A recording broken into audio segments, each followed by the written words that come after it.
We were live in San Diego, America's finest city, July 4th, the 4th of July, the day of our nation's independence, at the Pachanga, formerly Sports Arena, the Pachanga Arena. I think Pachanga's the one who dated Corey on Boy Meets World. I don't remember. Anyway, the hardest part of the ring. I was there live this time. This is a special review. I took some photographs. You can see them on my Instagram, at Bob Hanson Jokes. Yeah, I was there. I was in row 15, section B, seat 14. So I only had one person on the side of me. I was near like a little aisle. Not the entrance aisle, but just near a little aisle.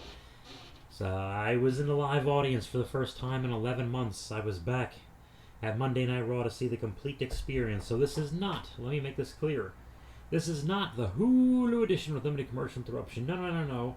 This is the whole enchilada, the big shebang, the whole kit and caboodle, the whole 9 yards. This is the whole ball of wax. It's the entire thing. I saw all of WWE Monday Night Raw live as a human being. And I got a lot to say. Overall, this review is going to be very positive compared to last year. Last year was a half-full building that was very sad and bored. This year was a sold-out building that was pretty happy.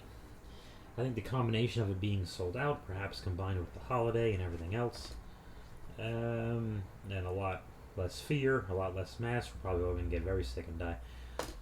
But nevertheless, these were a relatively happy group of people, and I was not anywhere near the fireworks. I was on the opposite side, so all in all, a better experience. My hips are killing me. I have tons of hip pain. I'm not enjoying sitting there for that long. The 3.5 hour show, which really means the 4+ hours you're sitting there. That last hour is rough. And I'm sure you can hear it with the audience too. We're excited, but we're just tired of clapping and yelling. It's a lot. But I'll tell you what happened. I didn't take any notes. I'm going to tell you what happened as best as I can to my ability in the order that I can remember things as best. And I have some observations as a live audience member. I can tell you this. How did we start? Let me, before we jump into not the main event of the show, but the show called The Main Event, the network show, which is called The Main Event, which has no main event people on it or main event matches whatsoever. I'll tell you briefly what happened there. But I'm sitting there, and there weren't as many stinky nachos. I was dreading the awful smell of these stinky nachos, which are fine when you're home and you're eating them, but I just didn't want to smell the nachos, and I didn't smell any nachos. But hot dogs galore. Oh, maybe it was a 4th of July thing. You can smell the wieners. They had some smelly, stinky wieners. And those wieners were not pleasant to the olfactory senses, and I don't think the new factory cared much for them either. The old factory is probably where they made them. And then they made the wieners at the old factory, and they were not pleasant to the olfactory senses. Maybe they'll take a census at the old factory of how many wieners they got there. Are you done with this, Bob? Yeah, I'll wrap that up in a minute. Wieners. Okay, now I'm done. So everyone got fatter and stupid. They look disgusting. The people are just gross. What a slovenly group of hogs. They should just be rolling in their own filth, and they probably are. That's why I don't go to anyone's house. Just disgusting human beings. Butt cracks are showing. I just got there and everybody's sweaty somehow. Just, ugh. And they can't sit down. They never sit down to stop and just getting up and buying overpriced snacks. They can't stop. They just gotta put. I understand the beer, and yeah, everything's marked up like 3 times what it should cost. And you know that when you go to an arena of any kind, or at least here in the States they do. And maybe you'll get shot, probably, because it's America. But still, good God, they gotta come back. Well, they gotta have their ice cream, and then they gotta have their hot dog, well, not in that order, I guess, and their fries, and there probably were nachos, and I'm like, how do you... These people must have iron stomachs, too. Like, how do you just not have diarrhea for the better part of July? My God, I can't tolerate that stuff. Are you kidding me? And I eat a lot of sweets. My diet is like an old person on the internet. I accept all the cookies. Okay, really, Bob? You had to sneak that joke in there. Yes, I did. Is that okay with you? Yeah, it's fine. Okay, here we go. So there's that. So I get there pretty early, and people are piling in and just waddling in and just, oh god, they're so dumb. We're on hour 3 of the show, and people are still confused as to where their seat is, even though maybe because they didn't spend any time in it, they were just getting up to shove calories in their mouths. Just gross. What a bunch of fat idiots. Nah, really? Okay, I'm done. Sitting in front of me was a kid between his 2 parents, and he was the happiest audience member in there. He must have been like 10 years old. And if he was 10 years old, he still is. It's only been a few hours. And he was just excited. He kept looking around here. It's so big, it's so big. And it's not. It's a really small arena, actually. I don't think the place sits more than like 5,000, but whatever. But when you're a kid, everything's huge. And I'm like, this kid never got tired and had the time of his life. And I'm just like, you're my favorite audience member. And that's what it's about. I was happy about that, and I sat next to this family, where I sat. The dad was next, so I didn't have anyone on my left, and on my right, the dad of this 4 or 5 person family, who I presumably spoke no English, just Spanish, and just sat there with his arms crossed. And in 3 seconds of him doing that, I knew he was doing that the entire time. This guy does not want to. There's no place in the world he would rather be least, and right in front of him is a 10-year-old kid who could live here for the rest of his life. And I love that. It makes me laugh. So on to the show called the main event, not the main event of the show. These matches, I can't really say they're televised. They go on the network. I'm on the Cock. They go on the Peacock network. And let me think. Who the hell wrestled?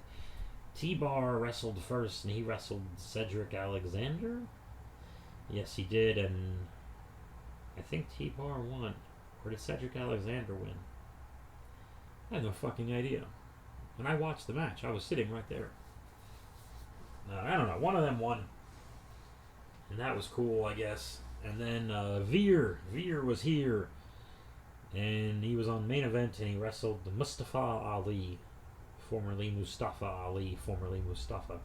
Now he's Mustafa Ali, they just pronounce it differently. And Ali lost. Veer defeated him by submission.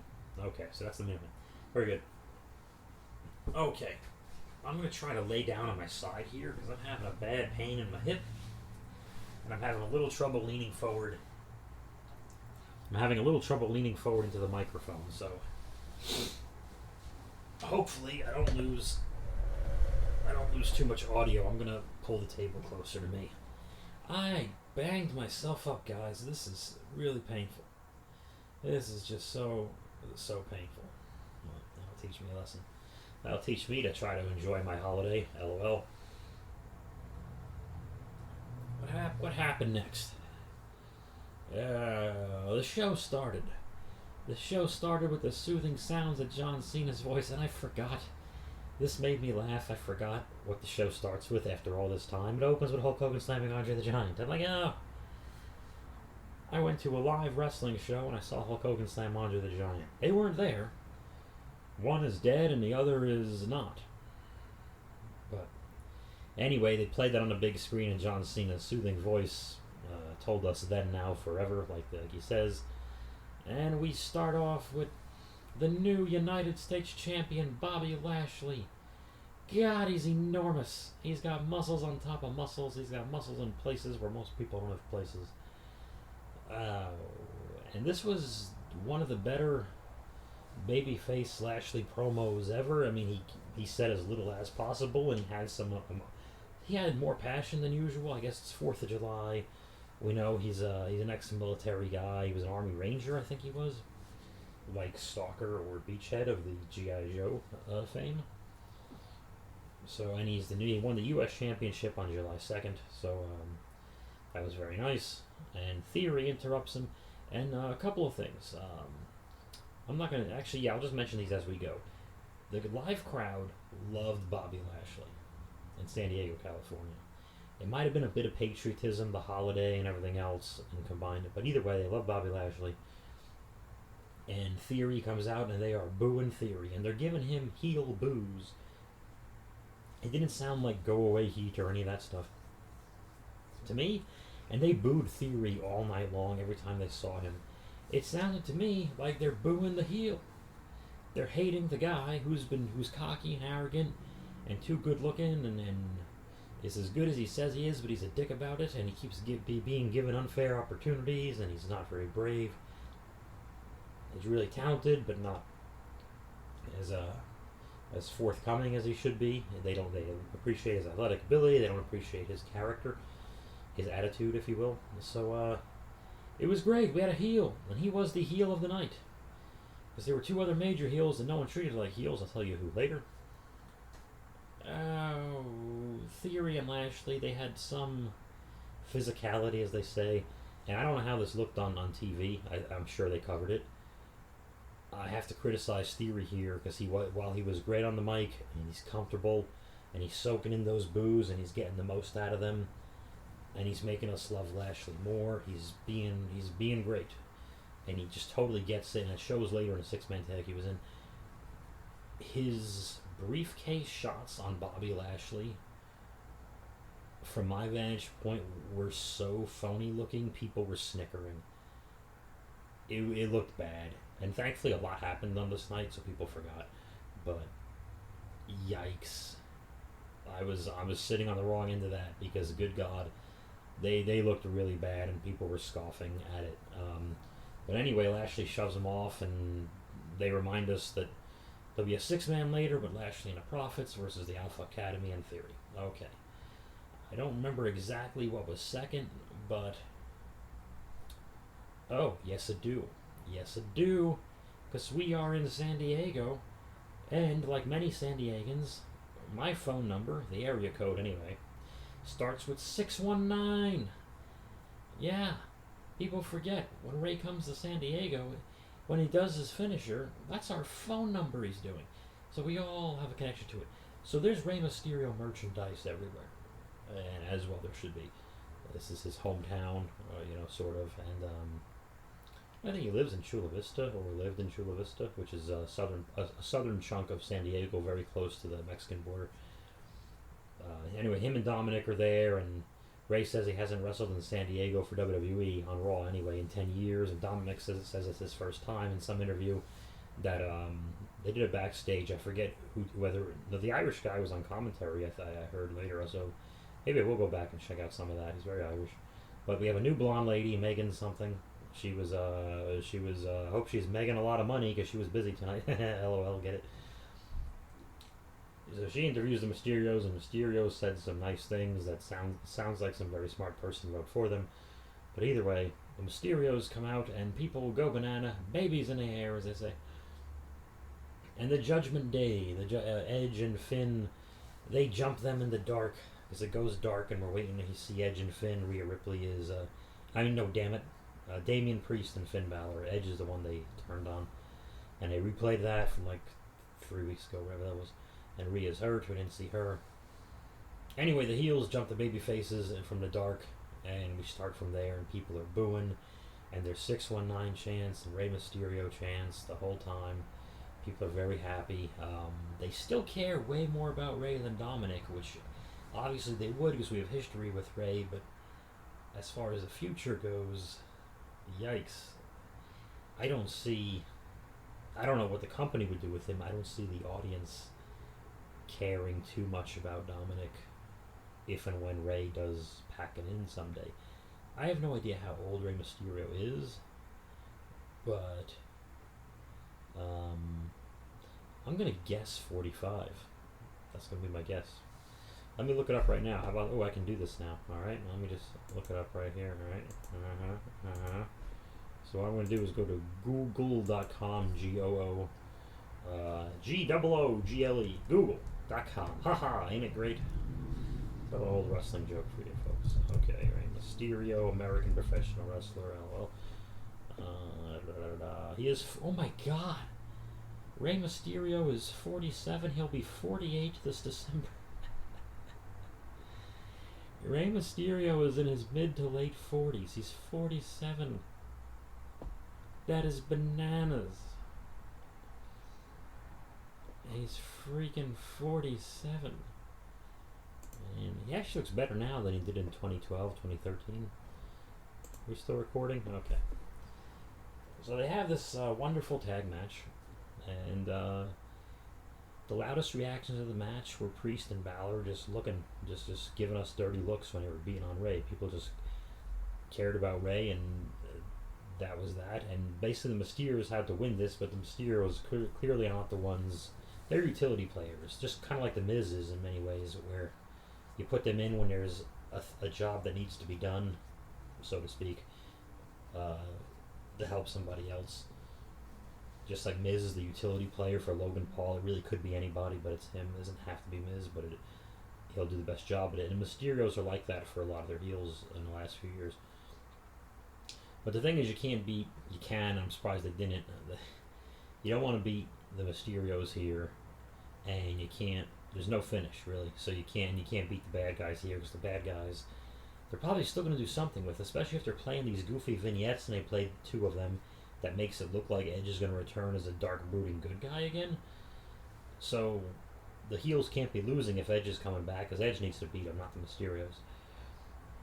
So anyway, they did a wonderful thing. They did a double 619, and everyone was happy on the heels. And Ray did the Eddie Guerrero frog splash, and everyone was chanting Eddie.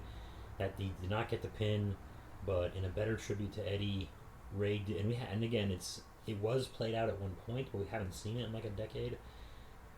Ray does the old Eddie trick where the heel is holding a weapon, and Ray just takes a bump, and Ray had to smack the mat to make the bump louder. I'm going to bitch about that a little later on. So Ray does a loud smacking bump with his hands to make sure the referee hears something. The referee turns, sees the chair with, I think, Damian Priest at the chair in hand, and disqualifies the bad guys, and everyone laughs and cheers. And the Mysterios win, very, very good, and the heels pout and kick the bottom rope. They probably did, I don't remember if they did. And later on, there was a segment at some point, a few segments later, just a very brief backstage thing, where one of the blonde ladies was talking to Mysterios again, and of course, wouldn't you know? Actually, no, the blonde ladies weren't talking to them. I think they were just walking, congratulating each other. And the heels jumped them and beat them up backstage. That happened a couple of segments later. Don't ask me the exact order. Just to give them a little something back, okay, whatever. But no one remembers that. They're going to remember they saw the Mysterios have a good match and win with the Eddie Guerrero trick. And that's what everyone's going to remember. What else was on this show? Around this time was the first of 3 superstars that had to stand in the dark for 15 minutes like buffoons.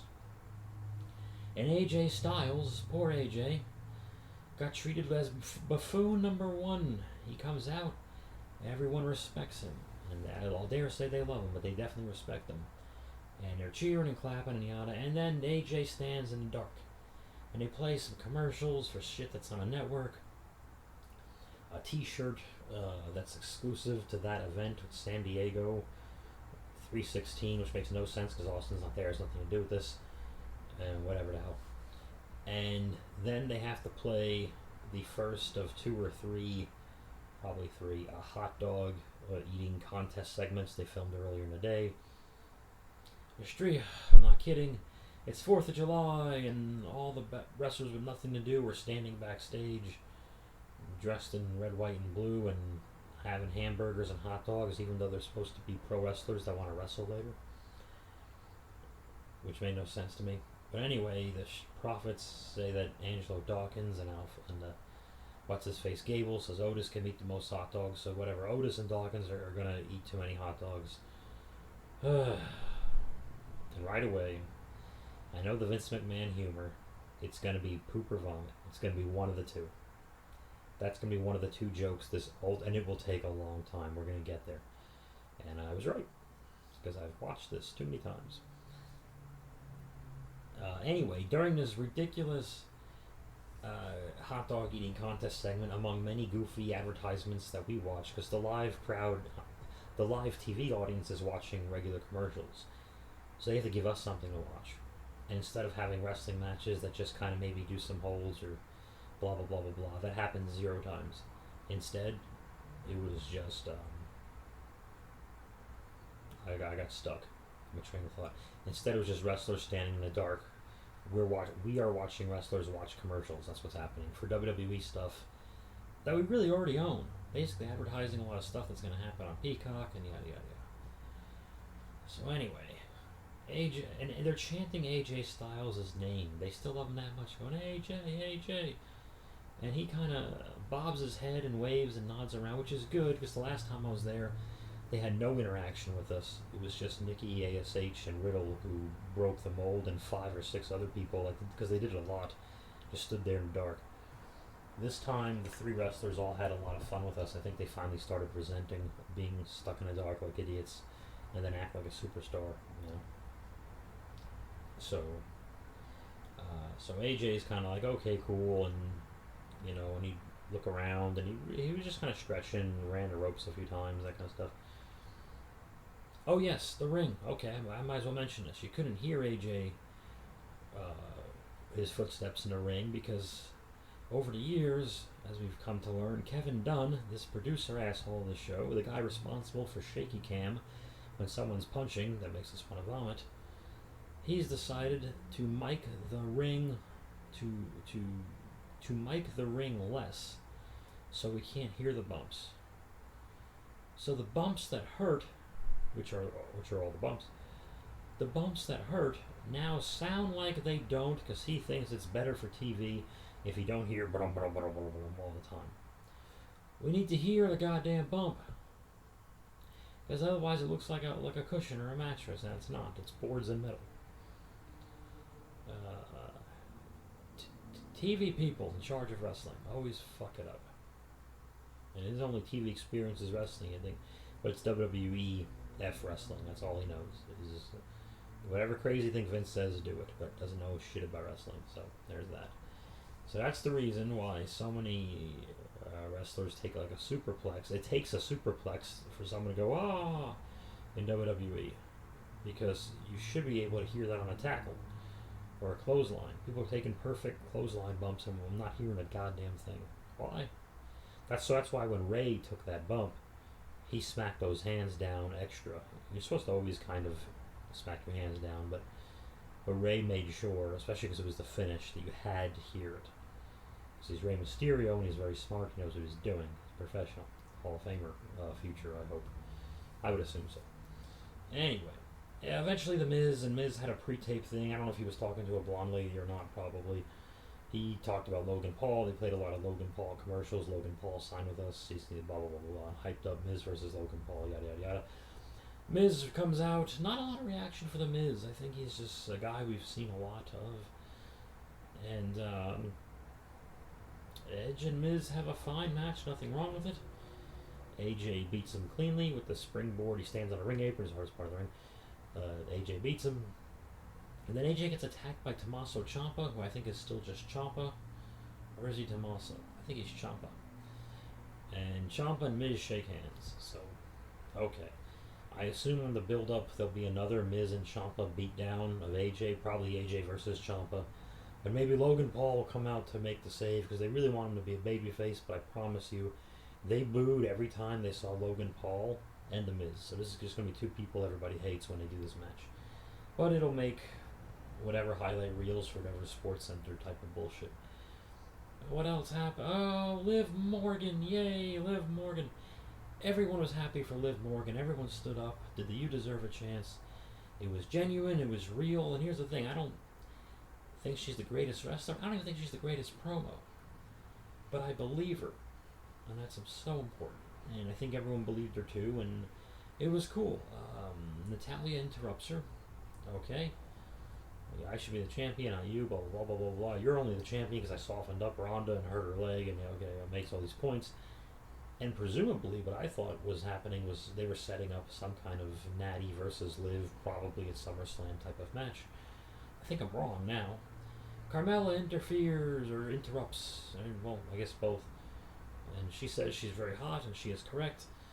So the 2 of them decide to beat up Liv Morgan, and Liv's fighting back, and she beats him down, and then Bianca Belair, Liv's good friend, waits till her music plays and saves Liv Morgan, and Adam Pearce, who is bald, makes a tag match.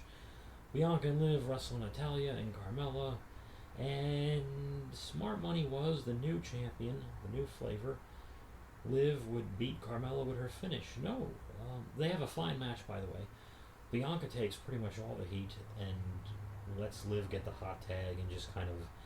Bianca was loved and well received and got a lot of EST chants and stuff, but Liv is the new toy, essentially, and the Liv's success is new to us. It's only 2 days old, and Bianca's been riding high for a little bit, so Liv was our star here. It's just the way it is. What was my other point? Yeah, so Liv hit her finish on Natalia, or Natty, whatever, and pinned her. Which makes me think, well, they're not going to do a Natty Liv match, which is puzzling. I can't imagine who you trust to make Liv more than Natty.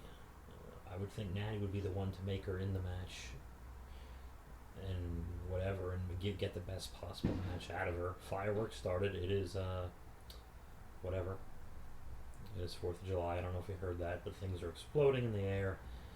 It's America, or someone is just at Walmart and they're mad and shooting things because it's American. Okay, Bob, are you done? So tons of Rey Mysterio merchandise, obviously, but tons of Liv Morgan signs and no merchandise in the audience. I wanted to bring that up. A lot of Liv signs. People were very happy for her, which put me on board, more on board with her too. I'm like, okay, I'd rather be in, if I'm sitting here and my hips hurt, I'd rather be in a bunch of. Instead of a bunch of bored, quiet, apathetic, and jaded assholes, at least they're happy. And they can suck you into it. Perfect. Cool. I am with you. Let's continue doing that. What else happened? I don't know. Yeah, 3 other things I can at least think of off the top of my head. Eventually, the hot dog stuff, it went to where you think it's going to go. They have the contest. Dawkins and Otis are both stuffed, and Otis is complaining about his stomach, which again, vomit and puke. I'm like, or vomit or poop. It's gonna be one of the two. I just saw where it's going, and then they kind of say the winner is, and you think it's gonna be one of them, and they cut to the right, who was previously off camera, Akira Tozawa. They made the Japanese guy win the hot dog eating contest, who we didn't know was in it because it's actually kind of racist, but they did it. So, whatever. And then, I don't know if this is the same segment or not.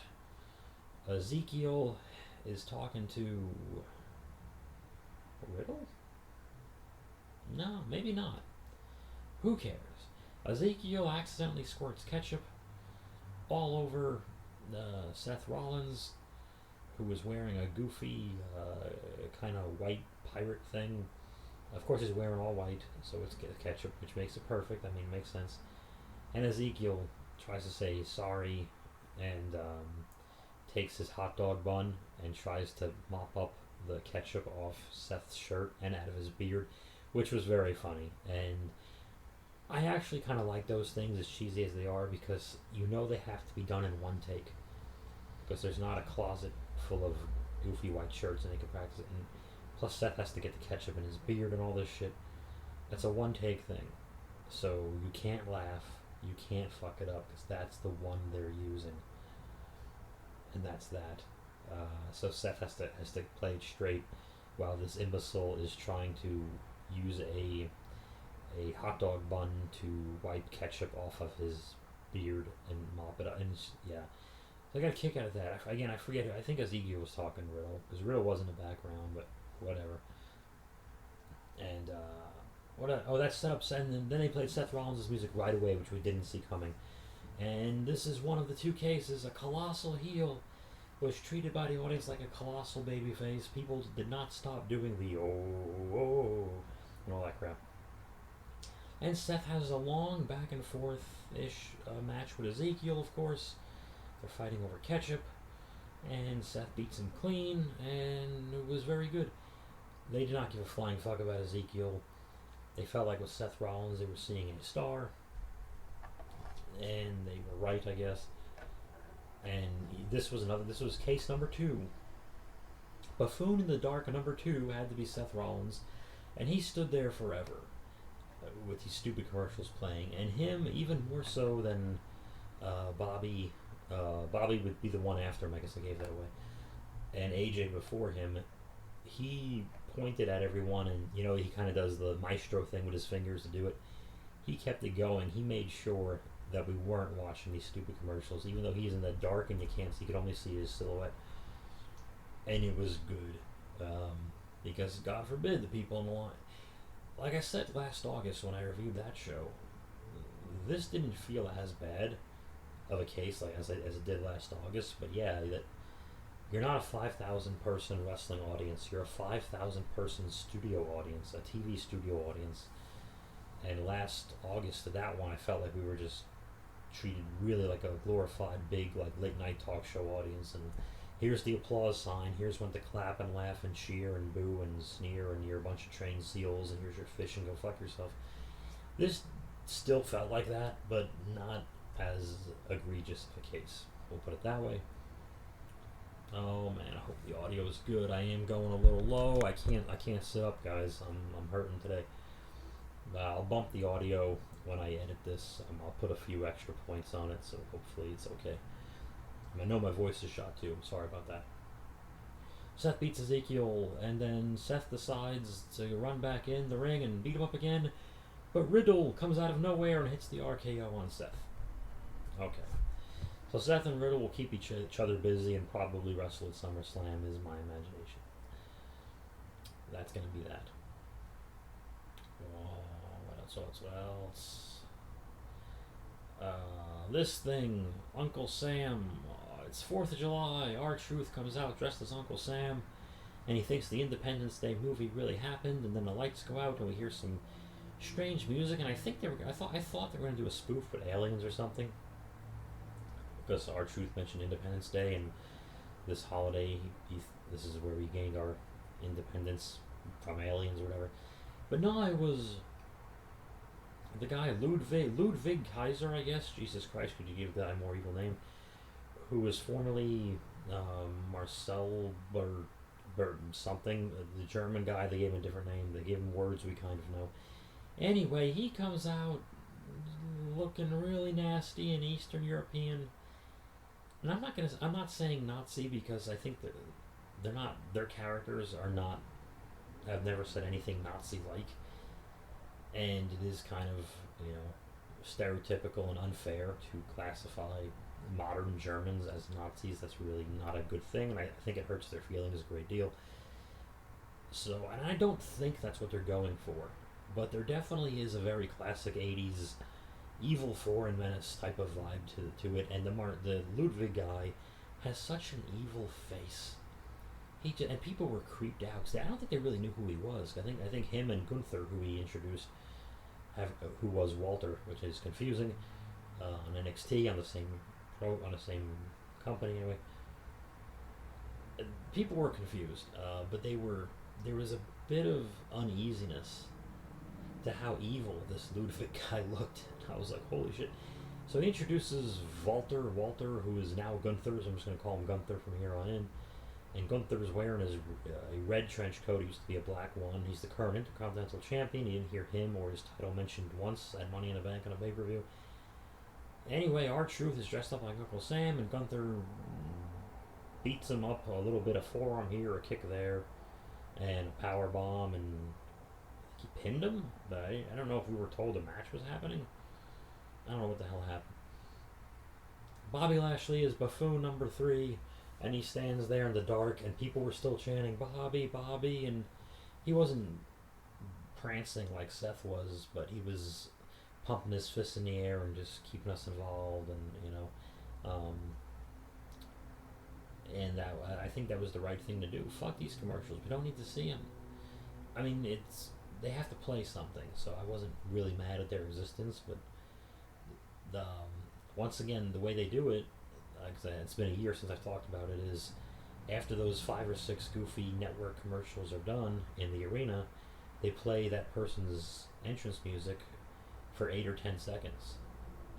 And they're just kind of, and you have to pretend that was happening the whole time, because lights come back on, and that was that. And it's goofy for us, and that's why everyone has a goofy look on their face, like no one's taking it seriously. Anyway, Lashley and the Street Profits wrestle Otis and Chad Gable and Theory in a 6-man. So we kind of knew somewhere in the finish Otis is going to sell his stomach, and there's going to be vomit or poop is going to be the reference here. Um, little nitpick. I was disappointed by the Street Profits entrance because they've had a lot of steam these last couple of days, and there were no falling cups that didn't come from the crowd. The entrance was like 10 seconds. It was really, I thought we got cheated a little bit because we got a second big elaborate Bobby Lashley entrance, and I thought it was a little lackluster. Theory reminded us how good he is every time this match got quiet, and now time has passed. Every time this match would get quiet, Theory would look at us, he'd pick up his briefcase, he'd pose or whatever, and people would start booing again and get mad and want Lashley to get his hands on Theory. Eventually, Lashley did get a hot tag. Lashley pins Chad Gable. There's a lot of shenanigans going on. Dawkins, at one point, does this big pounce tackle thing onto Theory, who slides off the broadcaster's table, and they replayed it, and it was really cool. Crazy high frog splash from Montez Ford, and Dawkins does the flip over the top, and people are into the Profits, man. They were into Bobby Lashley this night, too. We could have gotten that Profits entrance. I was ready to dance and jump up and down and go, hey, hey, hey, with the Profits, but it didn't happen. And after the match, Theory runs away, of course. It's Otis left with Alpha. Otis and Chad Gable. And when things were dark, I'm sure they put something in Otis's mouth. When things got dark, the lights went off because they were replaying whatever the hell they were replaying and all that good stuff. Things got dark, and of course Otis. What happens with Otis? He spits some kind of food chunks or something, and I think he was supposed to throw up in Gable's face, but kind of hit him, but kind of missed him, really. But anyway, there's some hot dog bits all over the mat, and I think they just, yeah, I mean, obviously he didn't wrestle with a big chunk of hot dogs in his mouth, so I think they just snuck him something, and that was that. And he spit some food, and then they have to go sweep it up, and whatever. I think there's only one match remaining. I can't think of anything else. We'll go to the main event then, because there's nothing else I can think of. I guess if there was, it wasn't very important. Omos, we only saw Omos backstage once. Somebody interviewed him and MVP. He just told us, MVP I think just told us Omos was tall or something. I really don't know. The main event wasn't a bad match, but it felt like a dark main event. Like, this is just the main event. This Raw main event felt like the Send People Home Happy match that airs after the bad guys win and then they fade to black. But anyway, Becky Lynch, who also actually fourth. She'd be the fourth stand in the dark buffoon, but I don't think it was for as long. I think it was a shorter commercial break. Becky and Asuka, no holds barred. Colorful because of their outfits. Disappointing. I didn't enjoy it. We were tired and people were chanting for Becky, much like Seth, and their segments were not back to back. Okay, of course, the one time I'm there, even though Hulk Hogan did slam Andre the Giant to start the show, Becky and Asuka have their serviceable match. In addition to everyone being tired, they spent a lot of time on the outside of the ring. And I know that the TV catches it, and the TV viewers at home can see everything just fine, and that's who this show is for, and that we are just a live studio audience they don't care about. I get it, but I'm in the 15th row and I can't see a goddamn thing. And I mean, women are shorter, and blah blah, and smaller, and yada yada. They don't, they can be harder to spot. The women wrestlers do get lost in the crowd a bit easier. And literally, Becky and Asuka brawled into the crowd, not too far away from me, but not so close where I could see anything or get anywhere near them. But I could not see either one of them. I just saw dudes, and then they got back to where they were going pretty quickly. But Becky has a bunch of chairs in the ring and the stupid kendo stick and everything. And I hate this. Chanting for tables is the most meatheadish, obnoxious thing you can do. Actually, it's not the most obnoxious thing you can do, but it's up there. It's very stupid of me to chant, we want tables over and over when any wrestlers are wrestling. Don't cheer for the object. You have people sacrificing themselves and putting themselves at risk and hurting themselves for your amusement, your very temporary amusement. You're just chanting for the table. You just want them to go through a table. So you don't care who the face or the heel is or who wins. You have no emotional investment. Except you're a dumbass and you want to see someone maybe get kind of hurt, or you just like the visual of the table breaking. Okay, fine. Um, there was an interesting maneuver where Asuka had some kind of umbrella of some sort, and Becky got a hold of it. Asuka went to do the mist, and Becky opened the umbrella to block the green mist, which I thought was a really good spot. But again, much like the fake vomit earlier on with Otis, uh, she blocked half of it, so she got some on her face, but it wasn't like in her eyes, so I guess it still worked. And Becky ended up doing her rock bottom maneuver off off the turnbuckle through a table. 1, 2, 3. Becky wins. And much like Seth, which is odd because they're married, two mega heels, much like Seth, Becky, cheered out the wazoo, and they cheered Asuka as well. That's the thing. Ezekiel, they didn't even talk about.